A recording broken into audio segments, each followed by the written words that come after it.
Muy bien, ¿qué pasaba con los militares en la época en que Arturo Umberto Illia gobernaba la República Argentina? Se enfrentaba con las petroleras, intentaba efectuar una sustitución de importaciones de medicamentos y darle a nuestro país un impulso diferente, defendiendo la industria nacional y el trabajo propio, el trabajo de los argentinos. ¿Qué pasaba con los militares? Miraban hacia los Estados Unidos y ¿qué fueron a hacer? Veamos.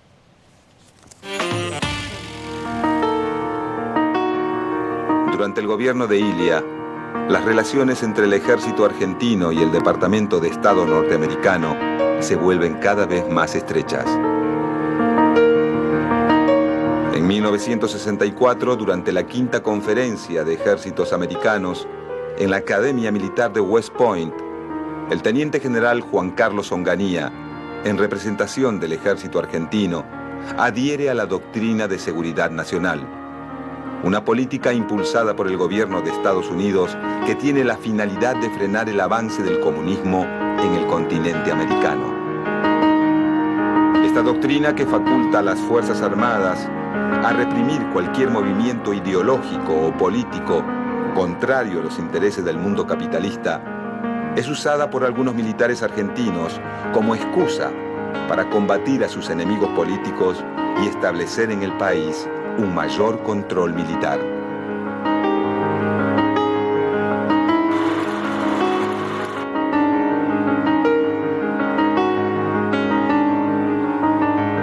Para fines de 1965, la figura de Arturo Illia está totalmente debilitada.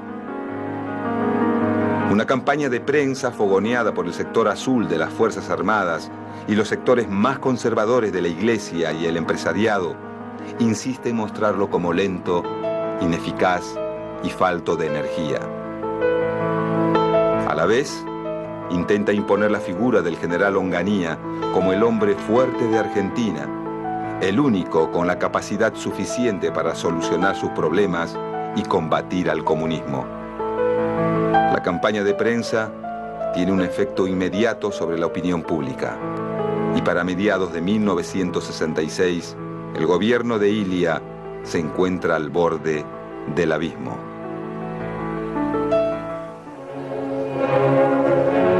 En las últimas horas de la tarde del día 27 de junio, se agravó la tensa situación existente desde tiempo atrás en las Tres Armas, que había dado motivo a varias reuniones de los altos mandos militares y del Poder Ejecutivo. La grave crisis institucional culminó con la separación del doctor Arturo Illia del cargo de presidente de la Nación. Mientras esto ocurría, las tropas fueron ocupando los lugares claves de la ciudad para mantener un orden que en ningún momento fue alterado. Los ministros, que habían sido llamados con urgencia, llegaron a la Casa de Gobierno para realizar una reunión de gabinete, a cuyo final todos presentaron sus renuncias. Al día siguiente, el expresidente abandonó la Casa de Gobierno, partiendo en un automóvil hacia la residencia de un hermano en la provincia de Buenos Aires.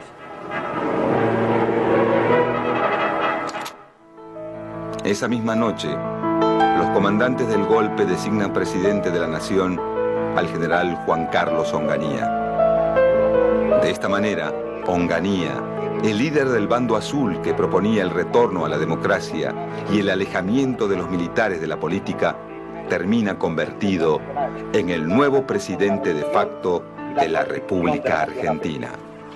Si así no lo hiciere, Dios y la nación de lo demás. Bueno, no sabemos si Dios y la nación se lo demandó o no, pero la cosa empezó a empeorar. Bueno, en ese preciso momento, cuando asume Onganía, cuando jura Onganía, en Córdoba jura Gustavo Martínez Zuviría, el hijo de Hugo Guas, el escritor antisemita de extrema derecha. No. Y luego jura, unos días después, unas semanas después, Miguel Ángel Ferrer Deza. ¿Quién rubrica con su firma el juramento de los interventores de Onganía en Córdoba? El arzobispo Ramón Primatesta, ¿no? Ese es un dato que hay que tener en cuenta. Cuando uno habla de la textura corporativa de la sociedad argentina, no solamente son las asociaciones empresariales, las Fuerzas Armadas, que en realidad son una institución del Estado, no tendría que tener lógica corporativa, pero en el siglo XX la tuvo, y por supuesto la Iglesia Católica. ¿La Iglesia en qué medida? En una medida relevante, ¿no? Siempre fue antes de que asumiera. En una medida relevante. Ahora, en relación al video, lo que yo quisiera añadir es que hay un punto de fricción muy importante con los Estados Unidos en 1965, cuando se produce la invasión a Santo Domingo. El único país de América Latina que no envía tropas, de América del Sur, que no envía tropas a Santo Domingo es el gobierno argentino.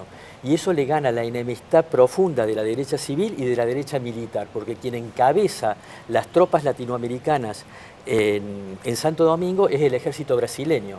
Entonces van a acusar a Ilía de favorecer a Brasil en contra de la Argentina y el ejército argentino, ¿no? Este fue otro motivo de fricción. No obstante, quiero destacar, yo tuve oportunidad de leer los documentos de la CIA, de la Embajada Norteamericana y del Departamento de Estado en relación al golpe del 66, Sí. que el hombre de los Estados Unidos en el ejército argentino no era el general Onganía. Lo que dice la documentación del Departamento de Estado y de la CIA es que Onganía era un tipo muy reservado, que solamente 3 personas eran capaces de tutearlos y que era más admirador de Franco en España que de las democracias anglosajonas. El verdadero hombre de los Estados Unidos en el ejército argentino fue el general Julio Alzogaray.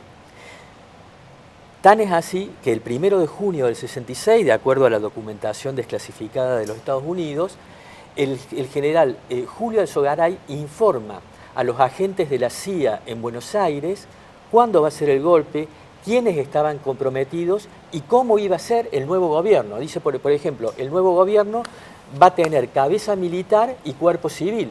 Se produce el golpe el 28 de junio del 66 y efectivamente es así, ¿no? Se dice, las Fuerzas Armadas son solo de la salvaguarda de la revolución, ¿no? Pero el gobierno es civil. Y se llamaba Gobierno de Revolución también. Gobierno de la Revolución Argentina. Bueno, hemos tenido tantas revoluciones que quedamos así, ¿no? De las poquitas excepciones o de algún apoyo, y si no de un apoyo, por lo menos de una tolerancia, estaba la Central de los Argentinos, que también tenía su fuerza en Córdoba con la participación no solamente de Ongaro en Buenos Aires, sino de Agustín Tosco en Córdoba. Fueron el único sector sindical tolerante. Pero digo, todos los sectores que corporativamente contribuyeron, forjaron la caída de Ilia, pidieron sus disculpas históricas y el arrepentimiento con la historia. Para marcar, por ejemplo, el comportamiento del sector estudiantil, ¿sí? Que por esa proximidad que tenían con los sindicatos y esa participación conjunta en las movilizaciones y el apoyo de los estudiantes a lo que era algo de todos los días, que era las asambleas y el levantamiento de las fábricas, pues bien, poquito tiempo después tuvieron la noche de los bastones largos. Y así todos los sectores, hasta el mismo sector de la prensa tuvo, no recuerdo quién era el periodista que decía, estamos saltando sobre la rama que nos sostiene. Y así fue la Argentina. Todos los sectores que provocaron la caída de Ilia, todos los sectores tuvieron su arrepentimiento. Por ejemplo, el sector del agro que hablaban recién. Sí. Durante el gobierno de Ilia hubo una fuerte decisión económica de apostar se llamaba en aquel momento la tractorización del campo, la mecanización del campo, lo que implicaba una gran cantidad de créditos muy blandos para el sector del campo.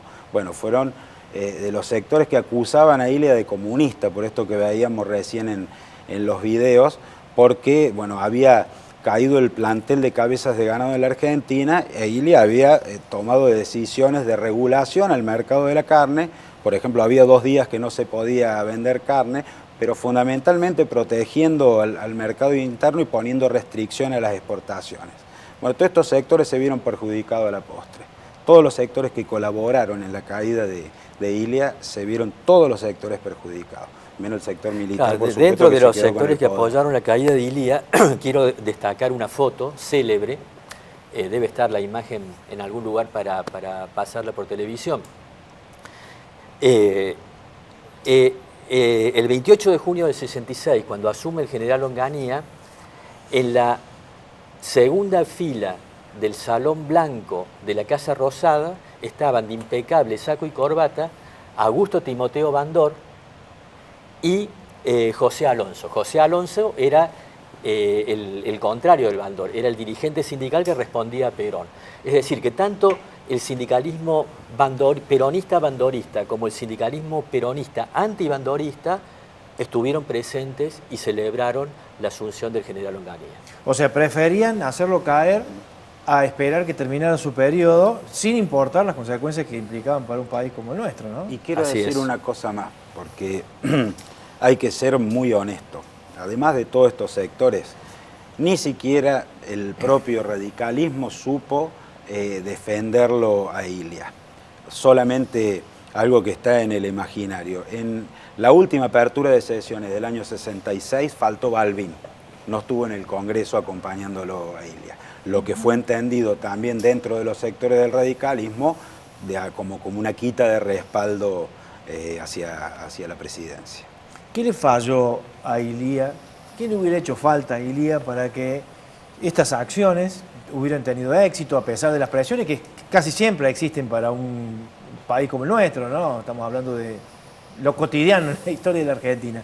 Pero ¿qué ayudas o qué compañías o qué voces le hubieran hecho falta para que pudiera mantener el timón y no caer antes de tiempo? Yo creo que su gobierno estuvo marcado por esta debilidad, digamos, de la proscripción del peronismo, porque si bien, como dice César, algunos sectores del peronismo participaron, pero Bandor y Alonso no representaban a todo el peronismo, ¿no? Entonces había sectores populares que vivían esa proscripción como una no participación, ese 20 y pico %, digamos, de votos iniciales y todas esas buenas intenciones, pero no se puede gobernar con uno de los partidos mayoritarios proscriptos, ¿no?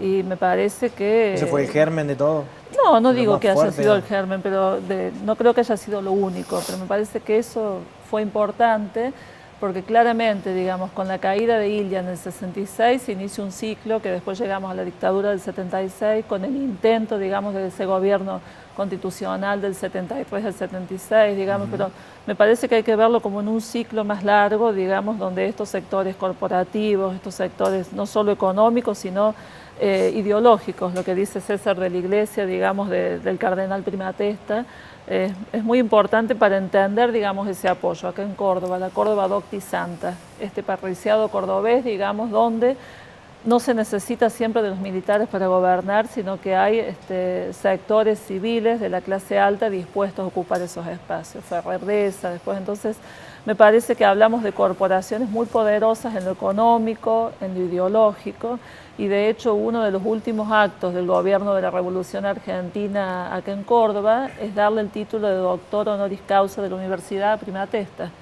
justamente, ¿no? O sea, le dan ese título de doctor honoris causa, donde ahí Primatesta marca la primacía de la Iglesia y donde dice que Córdoba es docta y santa fundamentalmente, ¿no? Y es un título que nunca se le quita. En cambio, se le había dado el título de doctor honoris causa a Perón y sí se deroga, digamos, esa distinción. Pero ¿quién le va a sacar el título de doctor honoris causa al jefe de la Iglesia Católica, ¿no? Claro, qué increíble. Vamos a establecer la pausa y ahora hacemos el cierre con las conclusiones. Lo miramos desde el 2018 hacia los años 60 y sacamos nuestras conclusiones, sobre todo para saber cómo estamos parados hoy frente a todo aquello, ¿eh? Ya venimos.